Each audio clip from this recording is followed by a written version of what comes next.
दोस्तों, मैं आपके साथ एमडी नासिर और आप देख रहे हैं नासिर यूट्यूब चैनल। ये बीजेपी के नेता है जिनका नाम है गोपाल शर्मा। ये लोग मेरठ की गलियों में शंख बजाते हवन करते घूम रहे हैं। इनका मानना है कि इससे कोरोना भाग जाएगा और वायुमंडल में जो बैक्टीरिया है वह खत्म हो जाएगा।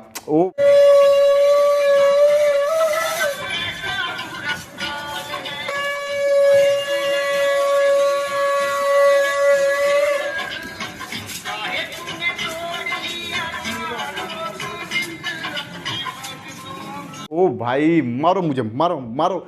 इतने अनभक्त यार, ये सारे अनभक्त बीजेपी में क्यों पाए जाते हैं?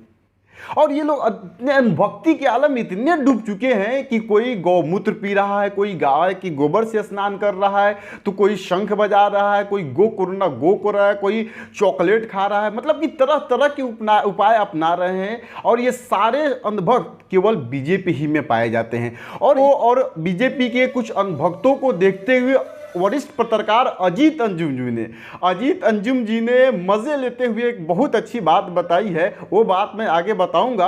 उससे पहले मैं बता दूं ये भी कि पप्पू यादव वही बिहार वाले नेता जो आज भी जेलों में है, उन्होंने भी बहुत अच्छी मोदी जी के एक ट्विटर को उन्होंने देखते हुए ट्वीट किया था मोदी जी ने कि मेरे जो नेता मर गए हैं, मंत्री बन गए, उसे दुखित हूँ। उसी चीज़ को लेकर पप्पू यादव जी ने बहुत अच्छी बात कही है, वो भी मैं सुनाऊंगा। उससे पहले मैं आपको बता दूं कि बीजेपी के एक नमूना, जिसको तो आप जानते हैं, इन्हें नाम बताने की जरूरत नहीं है, यही है संबित पात्रा। ये पात्रा है लेकिन यह कॉमेडियन है और यह हमेशा सुर्खियों में बना रहना चाहता है। यह हमेशा टीवी पर छाया रहता है और ये टीवी में बने रहने का बस एक ही कारण है, कॉमेडी करना। ये लगातार ऐसे कॉमेडी करते हैं, ऐसे मतलब जोक्स मारते हैं, जिसकी वजह से यह लगातार सुर्खियों में बने रहते हैं। लाल संबित पात्रा ने खुद से अपने पैर में कुल्हाड़ी मार लिया है। कैसे कुल्हाड़ी मार लिया है मैं आपको बता दूं। पुलिस वालों ने अब की बार संबित पात्रा के ऊपर एफआईआर दर्ज कर दिया है। केवल संबित पात्रा के ऊपर नहीं, बल्कि उन बीजेपी के जो प्रेसिडेंट है जेपी नड्डा के ऊपर भी एफआईआर दर्ज हो चुका है। स्मृति ईरानी के ऊपर भी दर्ज हो चुका है। क्यों हो चुका है मैं आपको बता दूं। चूंकि संबित पात्रा एक कल ट्वीट किया था, जिसमें पात्रा कल एक ट्वीट करता है जिसमें वो लिखता है कि कांग्रेस वाले हमारे प्रधानमंत्री मोदी जी को बदनाम करने के लिए साजिश रच रहे हैं। और जिस पेपर को लेकर संबित पात्रा ने ट्वीट किया था, दरअसल वह पेपर फेक निकला। वह किसी आईटी सेल वाले ने कांग्रेस के लोगों को लेकर एक फेक टूलकिट बनाया था, या जो भी कुछ कह लीजिए, जिसको लेकर संबित पात्रा ने ट्वीट किया कि हमारे प्रधानमंत्री मोदी जी को बदनाम करने के लिए ये कांग्रेस वाले साजिश रच रहे हैं। और तो और बस इतना कहना था कि कांग्रेस वाले ने ले दनादन इनके ऊपर ठोकाई कर दिया। कैसे ठोकाई किया? एफआईआर दे दनादन किया है। ये आप देख लीजिए, ये एफआईआर का पेपर है। इस पेपर में आप देख सकते हैं कि दिल्ली में संबित पात्रा के ऊपर और बीजेपी के जो लीडर प्रेसिडेंट है जेपी नड्डा के ऊपर, स्मृति ईरानी के ऊपर, इन सारे के ऊपर एफआईआर दर्ज हो चुका है फेक न्यूज फैलाने के लिए। और ये लोग कह रहे थे कि हमारे मोदी जी को बदनाम कर रहे हैं, बल्कि इन लोगों ने ही कांग्रेस को बदनाम करने के लिए इस तरह का टूल किट अपनाया था। इसी टूल किट पे अजीत अंजुम जी ने जो कहा है वो मैं बता दूं। वीडियो को अजीत अंजुम जी ने शेयर करते हुए लिखा कि सारे नमूने एक ही पेड़ के नीचे क्यों पाए जाते हैं। इसे देखिए, गौमूत्र पीकर शंख बजाते हुए कोरोना को भगाने निकले हैं। वाह, क्या बात करते हैं।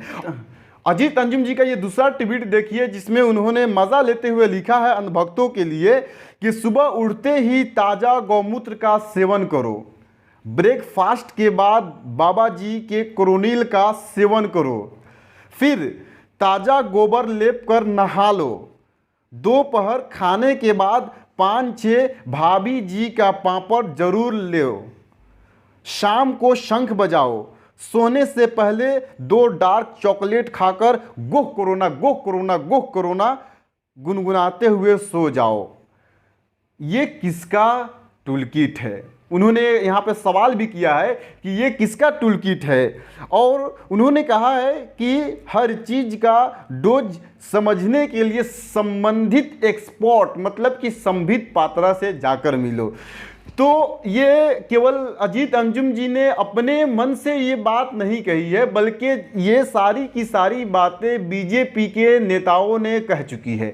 बीजेपी के नेताओं का इस तरह का बयान आ चुका है, किसी ने गौमूत्र का सेवन किया तो किसी ने ब्रेकफास्ट के बाद मतलब कोरोनिल लेने की बात कही, किसी ने भाभी जी का पापड़ जरूर लेने की बात कही है, किसी ने शंख बजाया है तो किसी ने गो कोरोना गो कर इस तरह का बयानबाजी बीजेपी के नेता पहले ही दे चुके हैं। और उन्हीं बयानबाजी को लेकर, उन्हीं अंधभक्तों के बातों को लेकर अजीत अंजुम जी ने इस तरह से बातें उन्होंने कही है, ट्वीट किया है। तो इस तरह से आज अंधभक्तों की बैंड बजा रहे हैं वरिष्ठ पत्रकार अजीत अंजुम जी। और मैं एक बात, जैसा कि मैंने बताया था कि बिहार के जो पप्पू यादव है जो अभी जेल में बंद है, उन्होंने क्या कहा है, उन्होंने भी बहुत अच्छी बात कही है। आइए सुनाता हूं मैं आपको। पहले पीएम मोदी जी ट्वीट करते हैं जिसमें मोदी जी कहते हैं कि मुझे बहुत दुख है, हमारे बीजेपी के मंत्री कोरोना से जिनकी मौत हो गई है, मैं दुख प्रकट करता हूँ। इसी पर पप्पू यादव लिखते हैं कि सिर्फ पीएम साहब को बदनाम करने के लिए साजिश के तहत हर दिन हजारों लोग मर रहे हैं। हद है। यूपी के 3 मंत्री और 5 एमएलए भी नरेंद्र मोदी जी के बदनाम करने के लिए मर गए। अब बताइए। तो उन्होंने एक तरह से तंज किया है कि आज जो लोगों की मौतें हो रही है, ये लोग केवल बीजेपी को बदनाम करने के लिए मर रहे हैं। और बीजेपी के मंत्री, सांसद, विधायक, कार्यकर्ता आज क्यों मर रहे हैं? आज वो लोग मोदी जी को बदनाम कर रहे, क्यों मर रहे हैं? उन्हें तो कम से कम अपने मोदी जी के छवि बचाने के लिए तो जिंदा रहना चाहिए ना, लेकिन वो भी जा रहे हैं। अब क्यों जा रहे हैं आप समझ रहे हैं, क्योंकि देख रहे हैं कि देश की जो स्वास्थ्य व्यवस्था है पूरी तरह से चरमरा चुकी है और सरकार पूरी तरह से असफल हो चुकी है।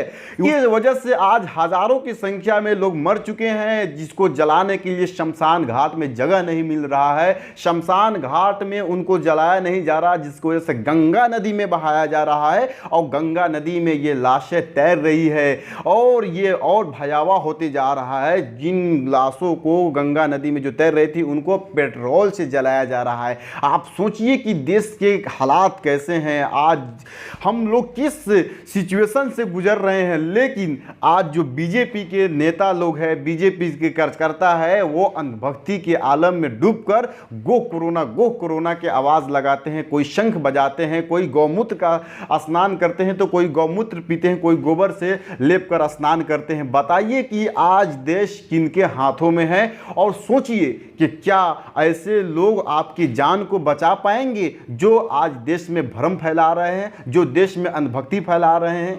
आप सोचिए क्या होने वाला है।